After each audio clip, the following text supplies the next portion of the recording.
Hello, good day to one and all.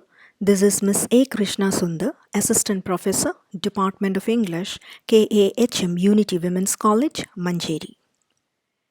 Today we would be discussing the paper written by Tejaswini Niranjana in which she talks about the connection between feminism and cultural studies in the Asian countries.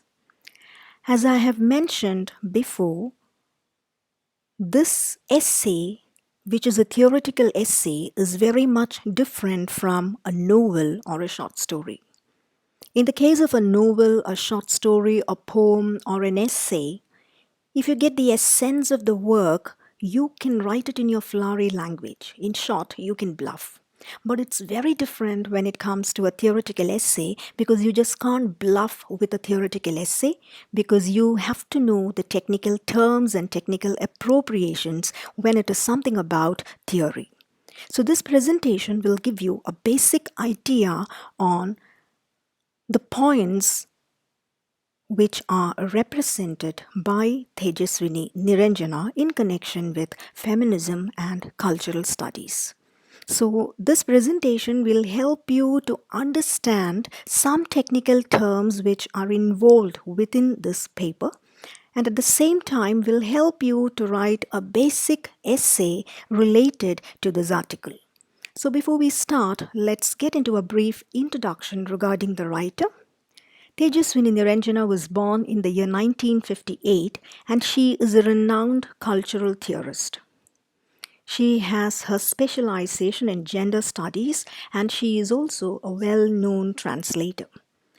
Her parents were also writers. Her father is a Kannada playwright whose name is Niranjana, and her mother is Anupama Niranjana, who is again another writer. She was the one who founded the Center for Study of Culture and Society at Bangalore, and she is the head of the society. Right now, she is the head of the Department of Cultural Studies at Lingnan University, Hong Kong. She is also interested in the area ethnomusicology. Now, ethnomusicology is a study of music in relation to its social and cultural aspects. She has won the Sahitya Academy Award for her translation works. So let's get into the essay. The title of the essay here is Feminism and Cultural Studies in Asia. Now, this was a published paper which came in the journal Interventions, and it was published in the year 2007, in July 2007.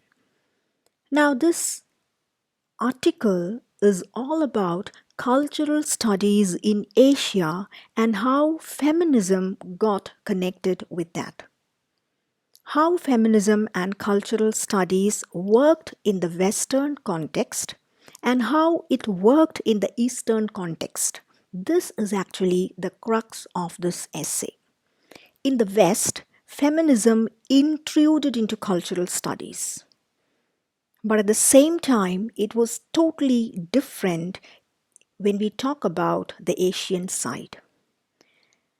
The essay also looks at the cultural difference with the concepts in West and in Asia.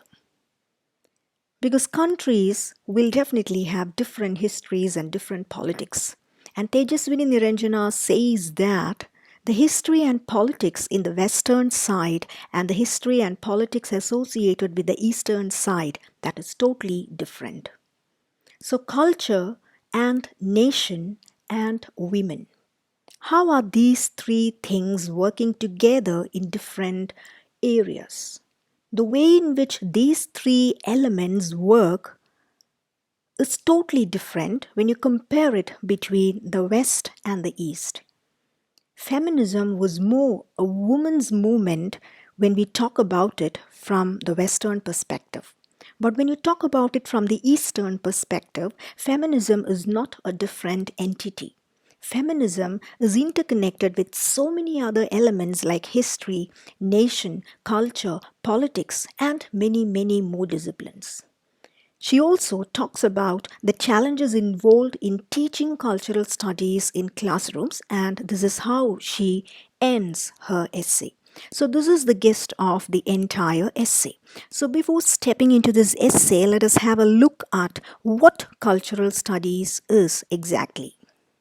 Cultural studies actually traces the relationship among anthropological, aesthetic, political, and cultural aspects of a particular locality.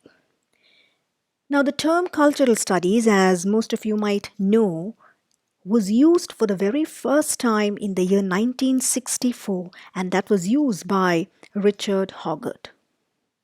And years later, Stuart Hall became Richard Hoggart's assistant, and therefore Stuart Hall has also talked a lot about cultural studies. There are many other names connected with cultural studies, which includes Raymond Williams, Richard Dyer, Empson, etc. Let us not get into those details because that is all about cultural studies. But in this particular essay, we are not actually focusing on cultural studies, but we are just looking at how feminism helped cultural studies to establish its foundation. So, questioning the common set of beliefs, systems, customs, and histories that shape the structure of a society. This is what cultural studies is all about. How culture constitutes different worlds and how it can change those worlds. A study of cultural analysis encompassing various other disciplines. So, this is what you mean by cultural studies in its totality. Now, if you want to get a clean, clear understanding of what cultural studies is, you can refer to a book named Cultural Studies The Basics by Jeff Lewis.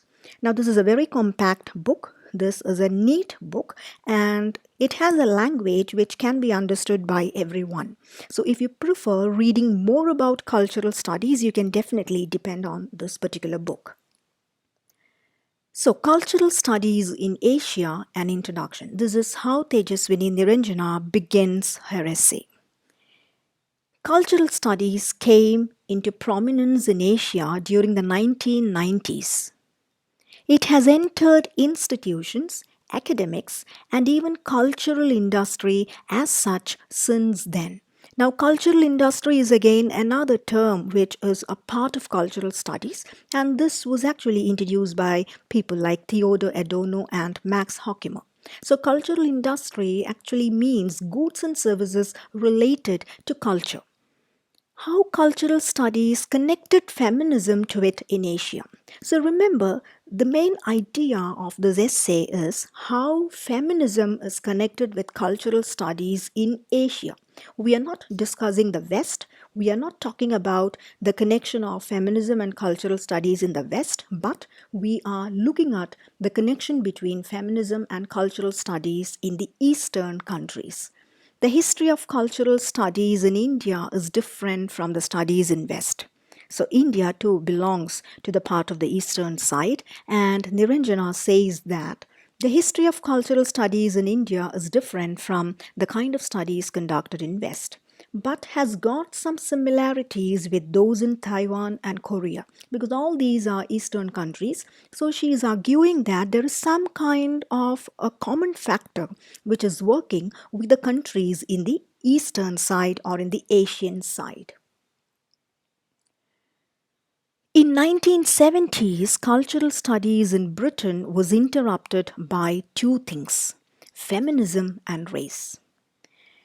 Now, one thing which you have to understand here is that feminism and cultural studies,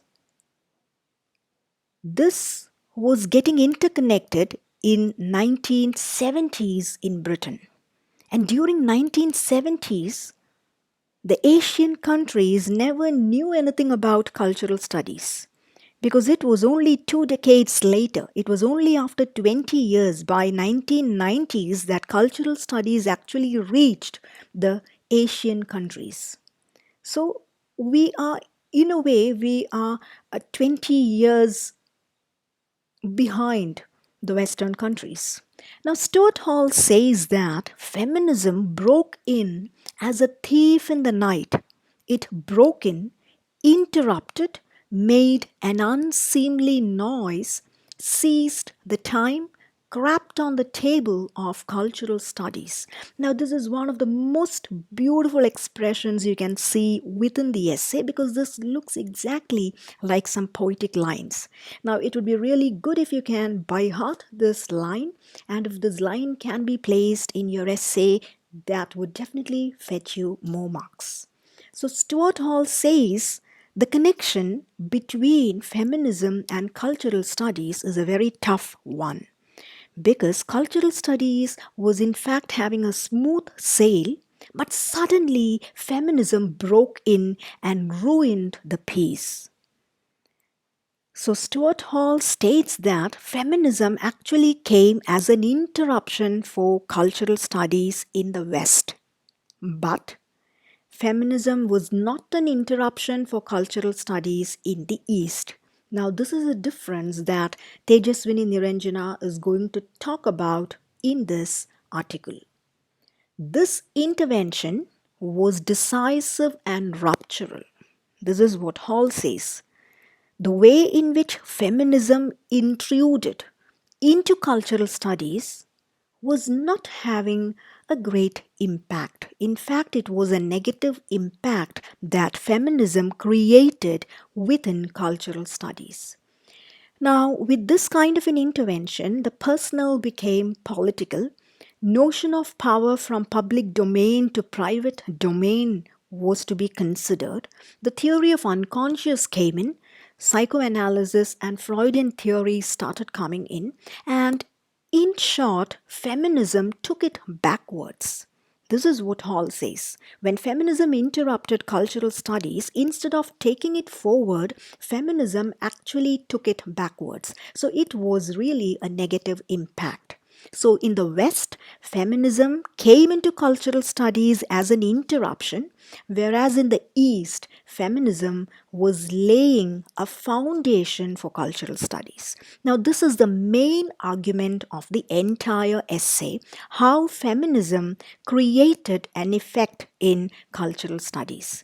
In the West, it came as an interruption and it was taking cultural studies backwards. But in the East, feminism laid a foundation for cultural studies. So, in the eastern side or among the Asian countries, feminism was actually going hand in hand with cultural studies. Now, this is a main argument of the entire essay. Moving ahead, but in Asia, feminism became a foundation to stabilize cultural studies, so it is a positive impact here. Cultural studies boomed in India during the 1995 when 2 decades had already passed in the West. We already discussed that because the West was ahead of us. So 2 decades have already been passed, but at the same time, feminism was bringing some positive changes in connection with cultural studies. In third world countries, it is more of a colonial contestation. Now, one big difference that we can seek here is that in third world countries, feminism or cultural studies will definitely have a connection with what you call as colonization, which most of the countries in the Asian side had experienced. And in connection with India, it is always related with what you call as Sanskriti or culture. So, nation, modernity, colonization, all these things are blended together when we talk about feminism and cultural studies. You can't place these entities as independent entities when you talk about the Eastern countries or the Asian countries, because with the Asian countries, all these elements are interconnected. Let it be feminism, let it be nation, modernity, colonization, cultural studies, they are all dependent, they are all interconnected. In the West, it is women and culture alone. So they stand as independent entities, and that is the reason why, when this independent entity came into cultural studies, rather than stabilizing it, it was destabilizing the entire control of cultural studies. So, Niranjana here talks about another work, one of the most famous works written by Kumari Jayawardene, and the title of the book is Feminism and Nationalism in the Third World. Now, this book will give you more details regarding how feminism is connected with nationalism. So they are very closely connected entities. Feminism and nationalism are close enough in non West, but not in the West.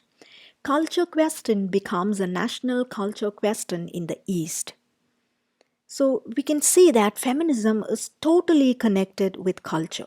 But if you look at the West, you can see that feminism is alienated from the culture. Feminism is different and cultural studies is another entity. If you try to bring both these things together, it is going to make things more complicated and tough. And that is what exactly happened when feminism got into cultural studies. Now, there had been political participation from women, especially from the Asian countries. Maybe you're familiar with the characters like Jhansi Rani in India, who had been very much politically active in being a part of many of the civil wars. So, if you talk about women and feminism, these kind of structures are very closely connected with the history of the country, the politics of the country, national kind of elements. So, you can't just divide them into separate entities. They are all interconnected. But one criticism that is against feminism is that they want modernity. Now, that's how we visualize a feminist. A feminist is always a person who wants to be modern, who thinks about modern ideas, and who has a modern attitude. And the question here is that if somebody wants modernity, that is totally against the cultural practices or the cultural roots. So, if someone wants modernity, that would be like disrupting the cultural roots. Now, this was one kind of an oppositional term which reigned during this period. Now, all said and done, we clearly know that Indian narrative means it is connected, it is interconnected with nation, women, and culture. So, they are not separate entities, they are not independent ideas, they are just interconnected areas, especially in a place like India. In Indian context, narrative of the nation stitches women and tradition. So it's the same point, repetitive point. 19th century Indian tradition was completely reconstituted. Women maintained the distinctive Indian culture while men dominated the outer world of trade and commerce. So, this was a structural way in which things worked in India during the 19th century, during the period of colonization, and soon after the colonial period. Now, what Tejaswini Niranjana does here is that she is actually mapping the different conferences that she has attended. From 2000 onwards, the author has participated in many conferences, and therefore she draws a trajectory. Now, trajectory actually means the route of a flying object. So, here she is actually drawing a map of the different conferences which happened at different time spans, and she's actually giving us a list of how things evolved in Asian countries. So let's start with the very first conference. Now, these are the names which you have to remember if you are to write an answer from this essay. The first conference was held in the year 2000 at Fukuoka. Now, this is an island in Japan, and this was more about feminism in Asia. Now, the participation was from China, Bangladesh, Taiwan, and Malaysia. So, all these are Asian countries, but still, they had some common factors, but even then, each country had their own different kind of political structure and their own different kind of history. And therefore, they had different problems. Though they were all coming from the same side, Asian countries, they faced different kinds of problems and difficulties. China being a communist place, equality was more often than not used or utilized in a place like this. When it comes to Bangladesh, it was more about with sex workers. At the same time, colonization was also playing a role there. When it comes to Taiwan, it was a newly democratizing society and they were struggling with those kind of complexities. And in Malaysia, it was more concerned with media and law. So the first conference in the year 2000 was actually discussing how the connection between women and the state has been established. So, how the government is actually looking at the problems of women. So, it differed in different countries. So, this was what really happened in the year 2000. Now, in the year 2001 at Bangalore, there was another kind of Asia conference, and in this conference, it brought together all Asian women. Women and state was one issue related to the areas and countries like Iran and Singapore. Women's engagement with civil war was another issue in Sri Lanka. Maybe you might have heard about the Tamil Tigers, the civil war which broke out in Sri Lanka. So these were the issues in this particular country. If civil war was the issue in Sri Lanka, it was the problem with religious identities in a country as Malaysia. So different countries were facing with different troubles. In India, it was more about cultural minorities. So the concluding remarks of this conference threw light on the fact that the burden carried by these feminists. Because in one way or the other way, feminism was facing different hurdles and troubles. The only thing is that with the difference in countries, they had different problems. What is its real cultural identity if it is Western? Now, this was another question which was raised in this Asia conference because feminism actually is a Western concept. It emerged from the West. Not just feminism, most of the concepts that we talk about today actually comes from the West. So, when you are trying to incorporate and implement a Western concept into the Eastern system, how far it can succeed or how far it is real to the cultural identity presented here.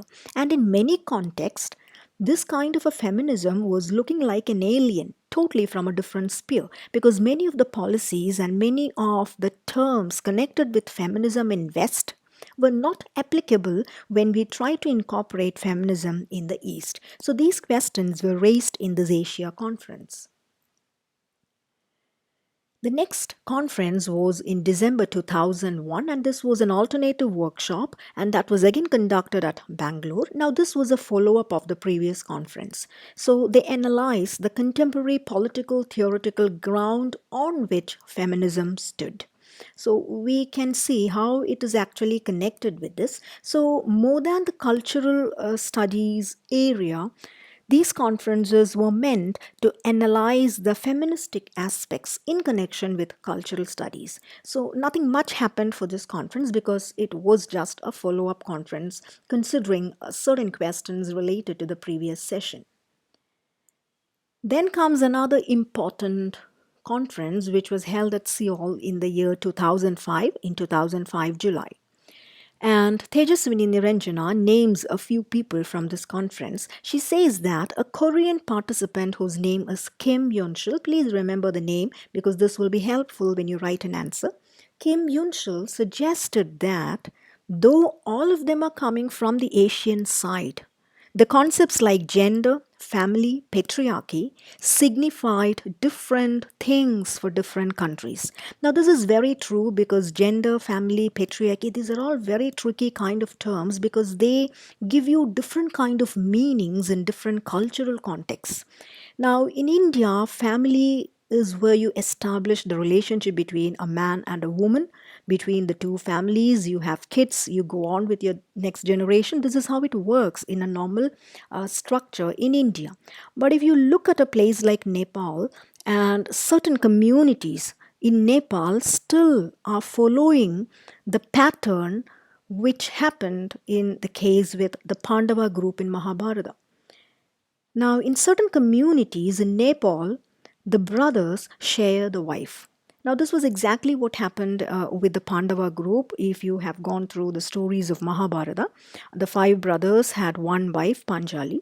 So, some communities are following this. So, for that particular community, a family means five men or all the brothers sharing one wife. Now, this kind of a family structure looks totally alien and totally difficult for us to understand and comprehend because in India there is a cultural difference. It's totally different when it comes to India.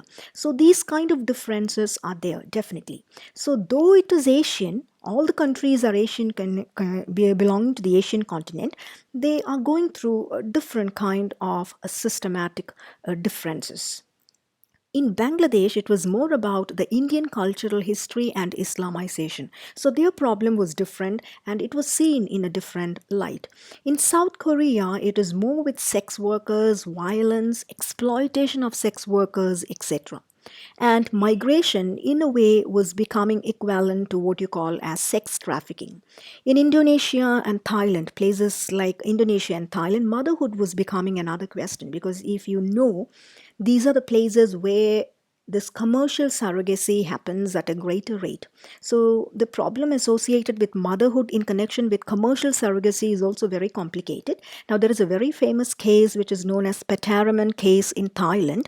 It would be really nice if you can Google it out and see because how a lady was actually taken up as a surrogate mother, but a lot of complications came later and the couple who came for this surrogacy was an Australian couple, and they asked this Thailand lady to be the surrogate mother. Twins were born, and later there were so many complications like where the child should belong to. These kind of questions came, and a number of cases happened in connection with that. And to top it all, in the year 2015, Thailand banned commercial surrogacy. So you should read that. I'm not going into those details. It would be available in Google.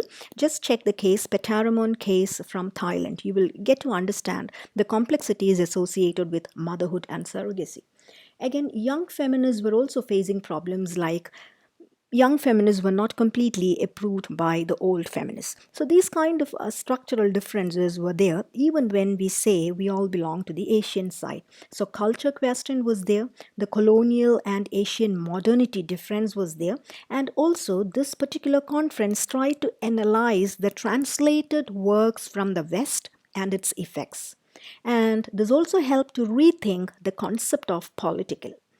And I would also like to suggest you one movie. You can see the picture on the left hand corner, Raise the Red Lanterns. Now, this is a very beautiful movie. This is a movie in which Chinese traditions, the earlier Chinese traditions, are beautifully incorporated. So, this will not be a wasted movie. I can assure you that. It's a beautiful movie. You can download it, or you can, sometimes it might be available in YouTube. I'm not quite sure about it. So, just try watching this movie. You will understand the cultural differences in different areas.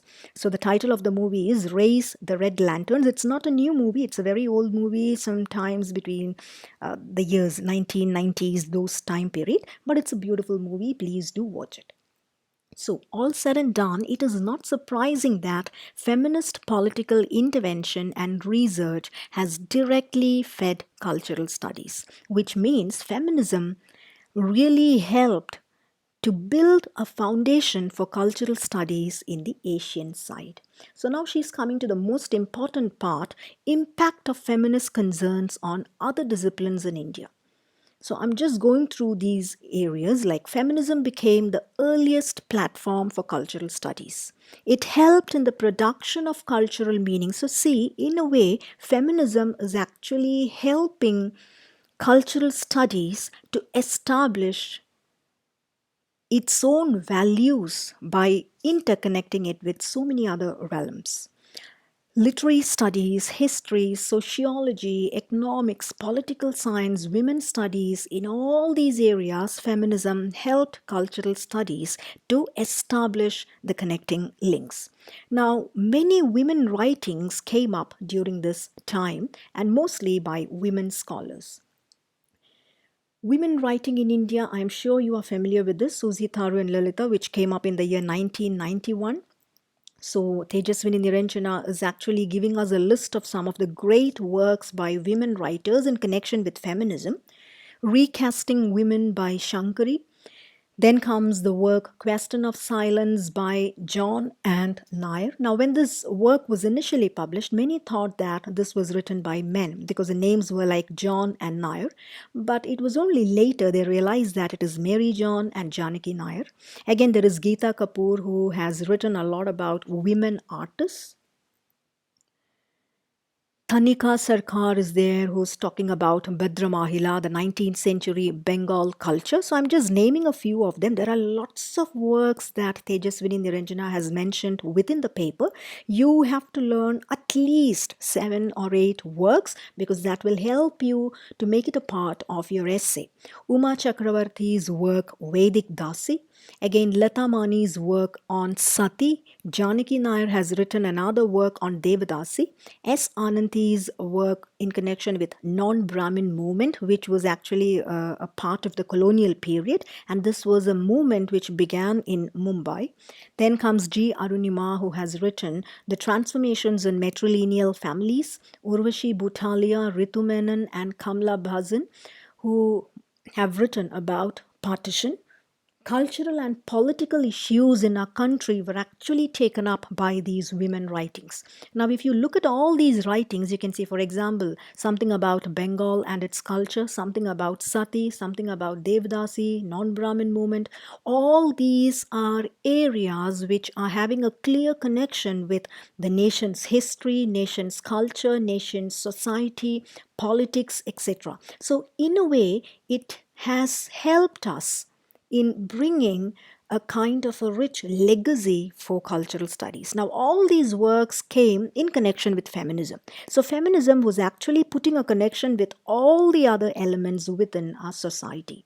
So, caste, history, violence, marriage, family, women writers, everything was put together by these feminist scholars. Now, this really helped in building up the main ideas of cultural studies. Again, in connection with feminism and political science, there was a work, a study on Muslim women, which was done by Zoya Hassan and Ritu Menon. Then comes Nivedita Menon, who has written a work in connection with politics and law. In economics, there is Sharada Mani and Govind Kelkar. Their work is there in economics. Again, Lalita Gopalan and Shohini Ghosh, who have done their works in connection with film studies. And she gives a very long list of female writers in different disciplines. So, all these are connected with feminism, but feminism and some other disciplines. So, all these together, if you put together, you get what you call as cultural studies working in India. So, these feminist writers really created a space for cultural studies. And this is why feminism is becoming a true kind of friend for cultural studies in the eastern side. But in the west, remember what Stuart Hall suggested, feminism broke in just like a thief and interrupted cultural studies and took it backwards. But it was totally different in the Asian side. They are involved in developing feminist perspectives on contemporary and historical issues. So, this is where feminism gets connected with cultural studies. Now, in the last part, Tejaswini Niranjana is talking about the problem of gender. Problem of gender in cultural studies classroom is what she is discussing. She says that teaching women studies during the 1990s was very difficult because it was a politically volatile period. Formulating critique of our culture was a compelling task because, as I have mentioned before, feminism is something which came from the West. So, trying to put that kind of a structure into the structure of our country was not a very easy task.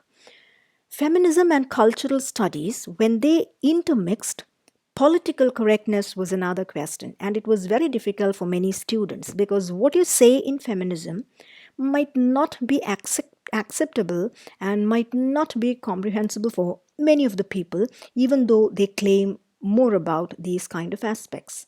Many who struggled and achieved heights, they were not interested in claiming the vocabularies of feminism. So many people who had gone through difficult situations, even those people were not really happy to be branded as feminists. So these kinds of problems were there during the 1990s while teaching gender in classrooms. So some questions need to be addressed, like what is the connection between feminism and modernity, and what is the impact that feminism has brought in.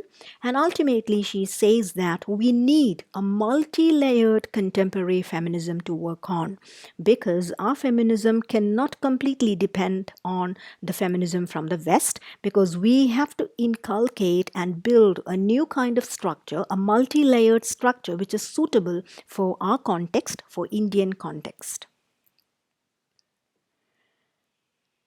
Now, some of the cultural theorists and feminists. So, she is once again trying to bring a connection between cultural theorists and feminists. They tried theorizing the same questions. Now, this is where the connecting links are established. They tried theorizing the same questions. Initially, they talked about religious identity questions. Maybe you are familiar with what we call as the Uniform Civil Code, etc., and incorporation of women in a global space. Because in the 20th century, feminism is not just the feminism that we saw earlier, because in the present time, we can see that feminism is more about sexuality, masculinity, conjugal life, etc., and they have become more elaborated in its themes. Now, she also mentions pornography is another important area where feminism and culture meets, because pornography is all about degrading women, and she talks about an incident where one Hindi Bollywood item song, which was played in a dance bar in Mumbai, and finally the verdict came that all the dance bars should be shut because it was really obscene for the dancers to play in a bar, to dance in a bar with such a song. So many places were actually shut down as a result of this, and feminists actually came up with a divided kind of support. Some feminists supported the bar dancers, but some others were against it. So when this movie and the song was released, it was not censored. The movie had the very same song, but the very same song, when it was sung and when the dancers danced within a bar, the bars were asked to be shut down. So these kind of questions, this is what she is talking about in the essay by connecting feminism and cultural studies. And again, there is another movie that she mentions, Tamil movie, which is titled as New, which is again having a number of obscene scenes. She also talks about the MMS scandal. Maybe you are familiar with that. The scenes where you can say the Delhi public school case was actually coming to the boom a number of years before. So she is actually bringing all these elements together like culture, modernity, feminism, censorship. And she says that they are not independent entities. They are all connected together. So when we talk about 21st century, definitely censorship too is a raging kind of question that has to be put in between. So culture, modernity, feminism, censorship, everything here joins. And this is how feminism becomes a true foundation for cultural studies in a place like India.